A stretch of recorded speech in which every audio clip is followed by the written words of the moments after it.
Welcome back to Real Talk. I'm Alexandra. And I'm Jamie. We're the hosts of Real Talk Long Island. That's right. And we first want to thank our viewers, our listeners for tuning in, and a huge shout out to our Latino Mixx family.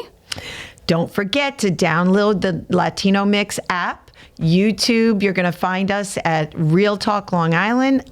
Instagram, at Real Talk Long Island, and at Facebook, Real Talk Long Island. So you can find us everywhere. That's right. So April is here. You've had anything? Did you start on your garden? No, that was your job, not mine. Just saying. Rachel, did Sergio start on his garden? Yes, Sergio started the garden. That's what I should have asked. Yes. Pobrecito Sergio. So again, like I spoke at the last episode, take advantage of the spring weather, the nicer weather, go outside, walk around, go to the local parks, just have a great time. We've been stuck indoors for how many months now? We're always complaining it's, too cold to be out. So now that it's nicer, take advantage of it. And it's National Library Day. I believe it's middle of April. I don't remember which day. So go to the library and read a book. Get a book. Read a book.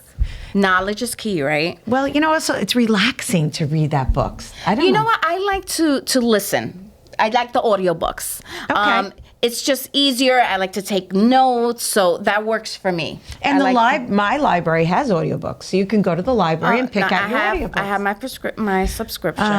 You have a prescription. You need a prescription. I know. Do need a prescription. Working with you, I do. You see, you set yourself up for that one. But definitely, whatever it is, knowledge is key. So definitely get out there.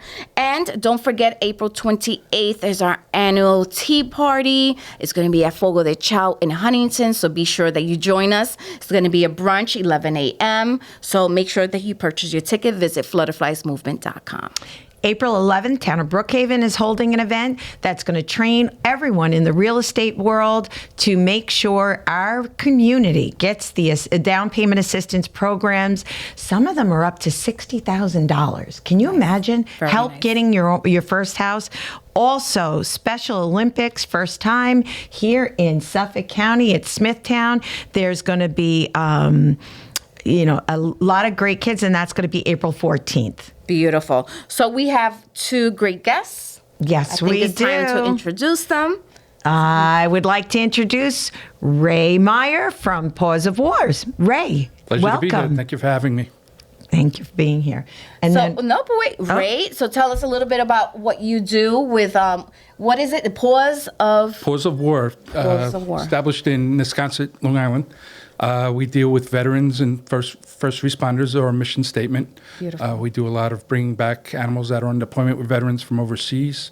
And we do a lot of service dog training for PTSD and animal rescue as well. Beautiful. How many years have you guys been around for? Co-founder with Robert Masiri, started in 2014. Nice. And it's expanded from there. The needs have just grown dramatically throughout the years. So, yeah, very beautiful.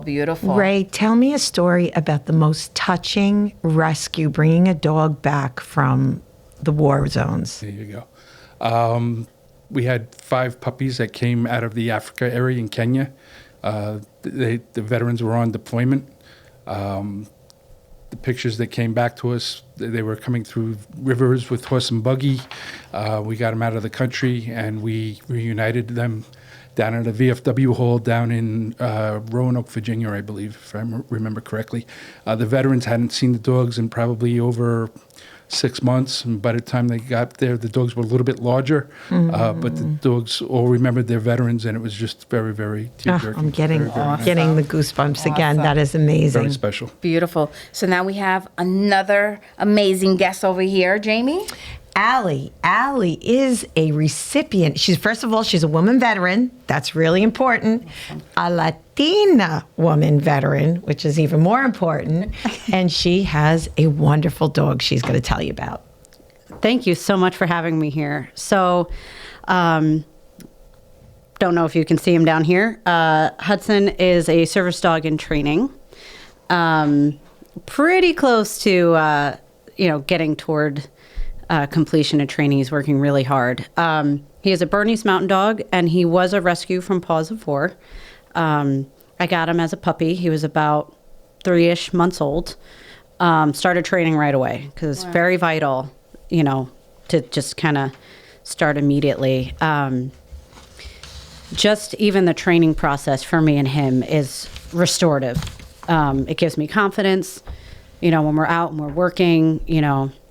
I mean, he's picking up things at a ridiculous pace, and I love it. So when we're out together and we're even just training, it's nice to see, you know, each day that he improves, right? He's starting to kind of do his job. So if people start to kind of crowd and look at me, you know, want to see what's going on, he'll start blocking them to kind of leave space, which is amazing. And it's funny that you mentioned that because when I had a cross over him, he like looked up like, what are you doing? You know, it was like that little, and I was like, oh, okay, sorry. Yeah. So it's great. So I have a question for you. Sure. So no one's allowed to pet the dog? No one is allowed to pet the dog while he's working because the reason why, and everybody wants to know why. Yes. So the why is it's distracting. He loves to be pet. Okay. It's his favorite thing in the world. He loves belly rubs. No. But if he's busy being pet and then I need him to do his job, he's probably not focusing on what he needs to do for me, right? He's getting belly rubs. So I don't want to work. I want to get belly rubs. Right. So that's why they say do not pet the service dog. You know, and he's got release commands that I've trained him, right? So if I do say, like, grandma, it's hard to keep him away from grandma. So, you know, I'll say, go say hello, and he can go say hi. But it's at my discretion. Gotcha. If I feel comfortable or I know that I'm not going to need him at this very moment. Right. And the other thing I've taught him is that when I need him to be, he'll come right back to work, which is fabulous. And he's only 14 months old. And, you know, the fact that he's kind of established that and have gotten it down pretty quickly is incredible. It is. But it is really important that when he is on the job and I need him to be focused, that he's focused. So down on the floor, he looks like he's just sleeping. He's never actually sleeping. He's resting. But if you were to sit there and stare at him for 10 minutes, you would see that his eyes are closed and then he's kind of looks up, and then he closes his eyes and he looks up again. So he's always checking in. And that's one of the foundations. The first step in training is to teach them to start looking at you, because that sets the foundation for later on as they progress in training, how to pay attention. And then when you start teaching them the things they have to pay attention to, it just makes it happen so much easier. Amazing. Can we take it back to a little bit and go into the past and say, what was your experience as a woman veteran? And how are you coping with PTSD? What does PTSD, you know, we know what it is, but let's tell everyone else what PTSD is and how it has been affecting you. Sure. I'd like to drop the disorder part of it, but it's post-traumatic stress disorder. That's what the D stands for. But it's post-traumatic stress. You know, I feel like if you call it disorder, right, people are like, oh, there's something incredibly wrong with you. So it can come from a numerous bunch of events. You know, some people have combat stress. Some people have women. Unfortunately, there's a high level of women that come out with, they call it MST, which is military sexual trauma, which is PTSD, but it's kind of, you know, directly resulting from military sexual trauma. Okay. So for me, I have a little bit of both, unfortunately. I did 12 years active duty, and I had a really cool job, and I loved my job. At the beginning, when I was, you know, kind of a new Marine, and I was one of 3 women in my entire unit.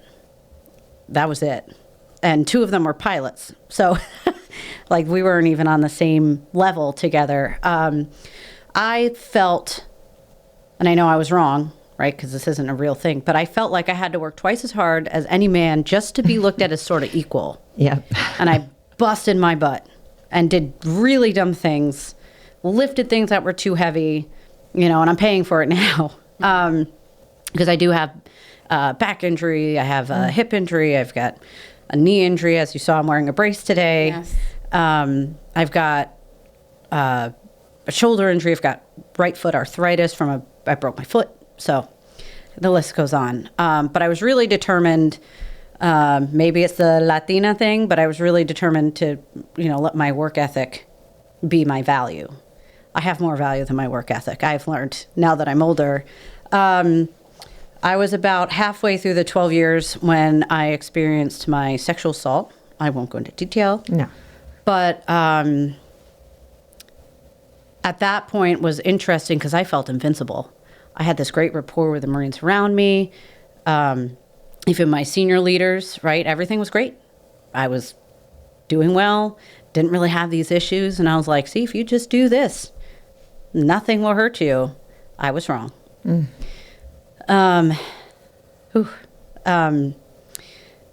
But I sought help. I did report. Which is good. Yes, I second guessed that at first. And so when people talk about, oh, well, they didn't report, I'm like, you have no idea. It's very easy to be like, you know what? I don't even want to. Right. But I did report. I did go to a lot of therapy and, did take care of myself in that regard. But it doesn't mean I'm without, kind of lasting issues. I still have nightmares all the time. I still sometimes just can't sleep because, intrusive thoughts. And you're like, oh, my God, I can't sleep now.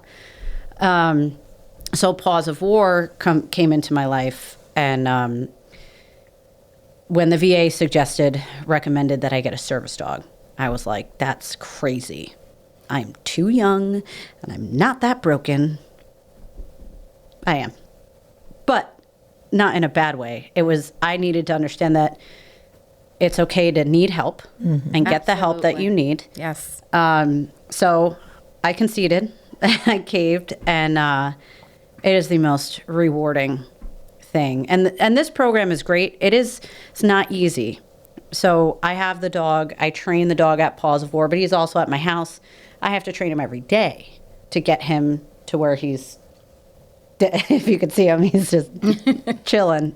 He's so adorable. He is. As soon as he walked in, you want to I know. grabs him. It's so hard you go to go pet him and you're like, wait, I can't do that. So for listeners, if you're only listening and you're not watching any of the video, he is a Bernese Mountain Dog. If you don't know what a Bernese Mountain Dog is, I highly recommend you Google it. They are gorgeous. Yes. And he is. Really beautiful, really sweet breed. A little needy. He thinks he's a 5-pound Chihuahua. So tell us if, and either one can respond, if people want to get involved and help with the mission of Paws of War, how do they do that? Sure. Well, we operate on a daily basis out of the Nesconset area. We're located at 127 Smithtown Boulevard in Nesconset. We're always looking for volunteers to associate with the animals and take them for walks and give them daily care a little bit, to affiliate them with society. Donations, we're pawsofwar.org. We're always looking. We're all done on donations, so we're looking for the community support in any which way that they would feel fit to do so. It's important because our veterans are out there protecting us, whether they're here on our soil or they're on foreign soil, and the fact that there is so many women that in the military service that have had sexual trauma. Working for a congressman, that was one of the things I had learned about and not something that I was aware about until then. So please make sure that you go out and you look up this organization. And if you are able to help any way, you're helping them with a couple dollars will help one of our veterans. Absolutely. And we have to do more for our veterans. Agreed. There's no reason, especially, and we can get into a whole different topic, homeless veterans and... There's just more that we need. We need to do more for our veterans. So, on behalf of Flutterflies, because we have Flutterflies, which is a women's organization, I'm going to commit that we're going to do a fundraiser for Paws of War. Thank you very, very much. Because we always say what can you do? But we always have to point the finger at what can I do? So I know I can do that. So definitely we'll touch Thank you. base and we'll do something really Veterans nice. greatly appreciate Of that. course. Thank you No, very it's much. I have goosebumps. And you know what it Greatly is? appreciate I didn't have a service dog, but we had a dog. Her name was Coco, and I'm gonna do this, and I'm gonna without crying. So we had her. She was a rescue dog, and we had her for about 5 years. She passed away. She got cancer. Okay. So we have a new dog now. I keep on calling her Coco. Like this poor dog. Her name is Luna, and I'm like Coco, and I'm like, oh my goodness. But I started something that was Coco's Love. And I've actually left it aside a little bit. So this is actually helping me. Terrific. Okay, so I look forward to working with you. Thank you very much. We really appreciate it. That story just touched me because I have a dog that passed away. Yeah, dogs are a part of a family. They're just not a pet. They are part of our families. Absolutely. They are. Yeah. You know what? We only rescue senior dogs in our house. So, because no one wants to rescue the senior dogs. Yeah. And I think this is the last one because the end of life part of Yes. it is so difficult. They take a piece of your heart with them. Each time. Absolutely. So. But again, how do they get in contact with Paws of War? pawsofwar.org, or we're located at Paws of War, 127 Smithtown Boulevard in Wisconsin. Beautiful. So everyone do your part. If it's $1 you can donate, it's $1. If you can do more, $5, $10, $100, if you could write $1,000 check, do it.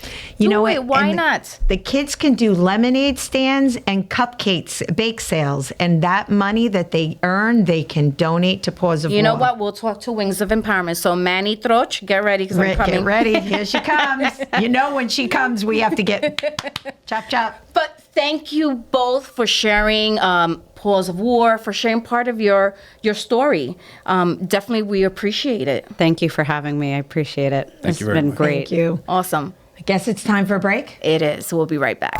Detonando en todas las zonas. Latino Mixx. Latino Mixx. La verdadera patrona.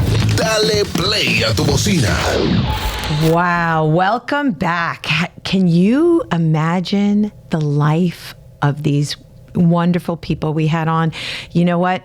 Please remember Paws of Wars. Please make sure that you go onto their website or go visit them up in Wisconsin. I think their website Is pawsofwar.org.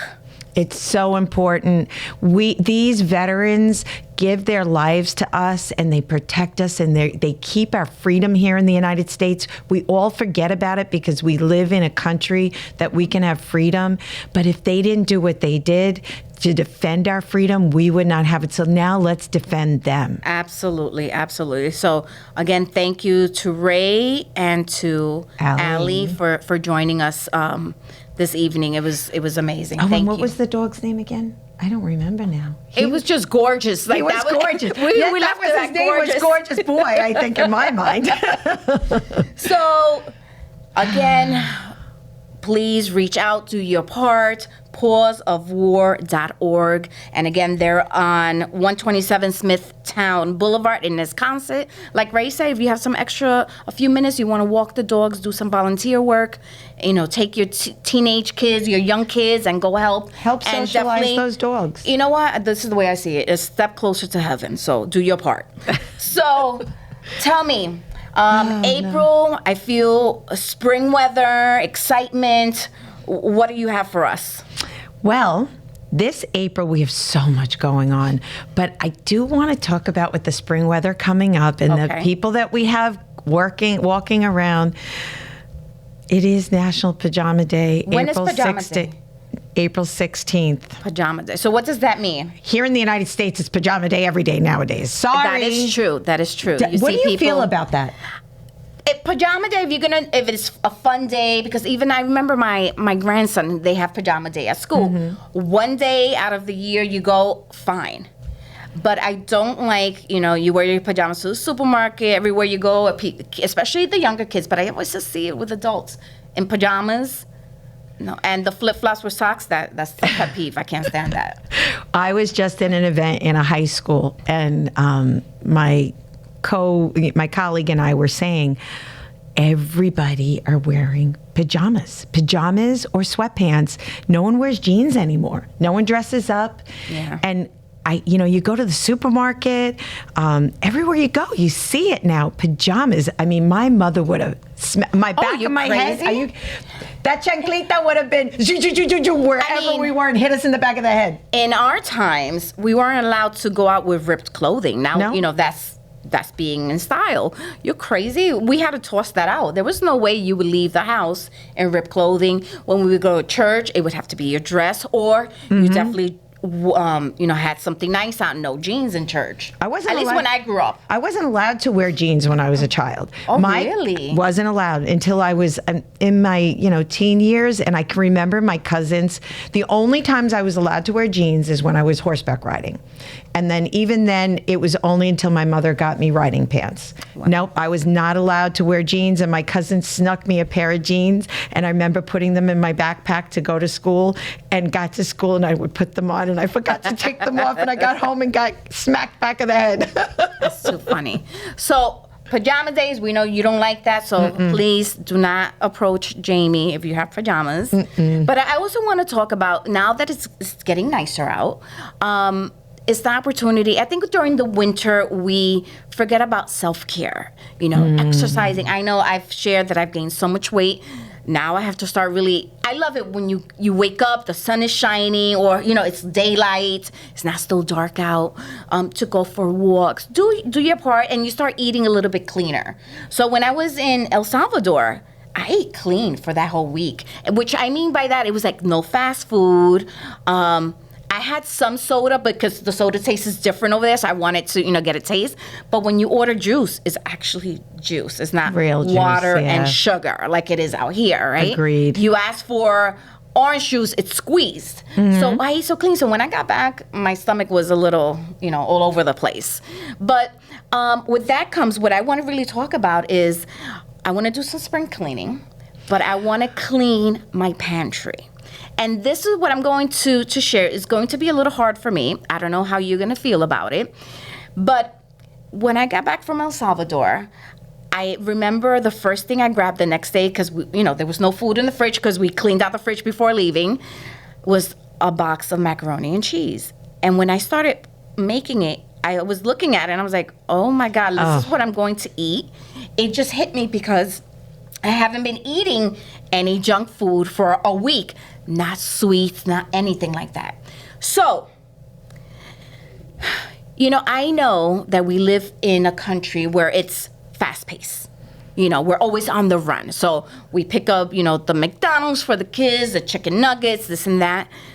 But, we don't have the luxury like in Europe where they take 30 minutes to sometimes even 2 hours. It's Siesta. common for them to have their lunch. So they can eat very clean and healthy. Ladies and gentlemen, for those that may not be aware, there's a lot of products that are on our supermarket shelves that are banned In other countries. countries, yes. My question is, why? Why do we have it here? Exactly, why? Listen, as a child, I never liked that boxed macaroni and cheese. I always loved it. Now, no. when I got back, I was just like, I couldn't even eat it. It tasted salty to me. No. It was just like, it tasted so fake. My mother did one meal. She said that it was going to be the best meal I ever had. It was stewed tomatoes, hot dogs, which is so full of stuff. I grew up on hot dogs. Boxed macaroni and cheese. And I remember sitting at the table and she said I had to stay there until I finished eating it. But you know what? When we grew up, all those products, which they're still here today, were very different. They still had things in them back then that I just think we they're shouldn't worse be eating. now. I agree. think they're worse now. I agree. So one fact that I found out, that U.S. chicken is banned in a lot of countries. I didn't know that. You're kidding me. Because they're washed with a certain chemical, so we don't get bacteria, and they can last longer. So that's only done in the U.S. So listen, lately chicken, I don't eat a lot of red meat anymore in my house. But chicken lately, it depends. Sometimes I'm okay with it, and sometimes I'm just like on the bone, I hardly ever eat it. What about that chicken that comes in like in those plastic packages, the sealed packages? Well, those chicken nuggets and those patties are I don't the eat any of worst that things. anyway. Those are also banned in a lot of countries. But I'm talking about the regular chicken that's taken off the bone, and it comes in those little packages that are sealed, and you're like the strips and stuff like for your salads. Yeah. Oh no. None of that tastes fake Even the to me. raw ones That tastes fake to me. that come in that. U.S. milk is banned in a lot of countries. Why? Tell me. I don't drink milk It's anyway. just what they add to the milk to preserve it. So everything, and for us, they say it's safe, and these other countries are saying no. And when you see people in other countries, there's less obesity, right? Absolutely. I'm gonna dare to say probably less diseases and sickness. So again, I'm just like in awe. Like, how is it okay here, but you can't do this in other countries? Isn't our country supposed to be more educated than other countries? Let me tell you, it's even add farm salmon, the cherries, those little red cherries that come in the little jars. Oh, maraschino cherries. Those are definitely no. Those no. are full of dye. Oh my God, that's hard. Especially red number 40, which is one of the mostly used food dyes. Which these dyes are linked to allergies, migraine, and mental disorders in children. So I'm just sharing this again. At the end of the day, you consume what you feel you should consume or what you want to consume. But it's to the point. I guess maybe I'm a little older. My birthday. April, my birthday. So April 4th was her birthday. So- we have to remember that. So I always said I want to last till I'm 100. So I think we have to last, to live a longer, healthier life. We have to do some tweaks in our lives. So that's something else. U.S. apples. Corn. U.S. corn is not allowed in many countries. Why? I don't know. It's, you know what? I have Why to is it tell that you- we're okay to eat it? And, now the nice summer months, corn on the cob is a big hit. But in a lot of countries, it's not allowed. Our corn on the cob? U.S. corn is not allowed. We local corn we eat, though. I don't know. I guess. I don't know if Here organic. I'm thinking that I'm cooking. I cook at home. I cook all the time. We don't really do much eating out because of the fact that I don't know what's going in the food. Mm-hmm. But now I'm worried that the ingredients I'm cooking with, I have to worry about. You know what we have to do? We really have to read the ingredients. Mm-hmm. I know it's time consuming. I used to do it years ago. And I stopped because it is time consuming reading the ingredients. And you may have to pay a little bit more, right? Mm-hmm. But are you paying a little bit more if it's actually healthier for you? It's going to make you feel better? Think about it. We buy organic milk a lot in the household, and I didn't start buying it until Heather, who lives with us, showed me that it actually lasts longer. So it's not as expensive because it lasts longer.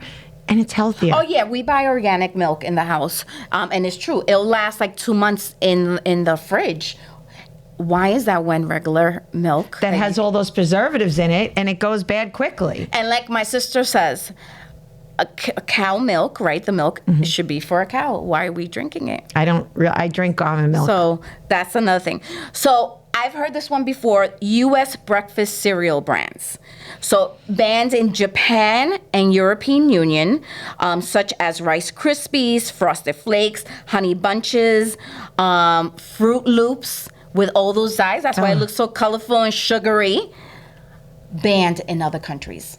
Because it's not healthy. So my kids didn't grow up eating cereal. Yeah. So again, as a mom, right, I know we like to, again, we're on a run in the morning. Sometimes it's easier to give that cereal instead of making maybe oatmeal, making fresh pancakes, We always like the frozen. We really have to start taking care of each other more. Agreed. Again, it's going to be a little bit money out of your pocket, a little bit more money out of your pocket. But at the end, if you're going to be healthier, we got to balance it out. I don't think it's really more money out of your pocket because if you're buying the ingredients and you're cooking instead of going to those fast food places, I think you're really going to save money. I don't do all the cooking to save money. I do it as an investment. As you know, I make Sergio's breakfast, lunch, and dinner. And it's an investment. It's not anything about being, feminist or whatever you want to call me. A lot of people. I think you should definitely. It's an cook your investment meals. because Absolutely. he's not going to leave me here alone. I'm going to keep him healthy so that we can live a long life together. So the other ones, those instant mashed potatoes, Ritz crackers, Skittles. Again, look at all those colors, all those dyes. But one that I found, and I know we see this in a lot of homes, is those Coffee Mates. Oh, I don't drink that. Okay, Coffee Mates. It's made from sugars, a bunch of flavorings. It has a soybean, all different types of oils in it, and it's going to cholesterol. It's going to go up. Forget it. Heart disease, diabetes. It also is linked to heart attack and strokes. You know what? I kind of make my own flavored milk, sometimes with the doTERRA. The doTERRA essential oils, I put it in For my your milk? almond milk, and it's delicious. I don't need all that other stuff. Yeah. So that's just something to think about, And again, I'm not telling you to clean out your whole fridge because I'm not going to do my whole fridge, clean it out and get new products in. But the next time you go out, make 1 or 2 changes in your grocery list and see how that goes. And, next month, do another little change. And you'll honestly see, like you said, Jamie, you're going to save money at the end. And the key, you're going to be healthier. Absolutely. It's all about taking care of yourself and your family. Absolutely. So I think that's it for today's episode. We thank you for tuning in. Don't forget to check us out on Facebook, Instagram, and YouTube. And Latino Mixx. That's right. We'll see you soon.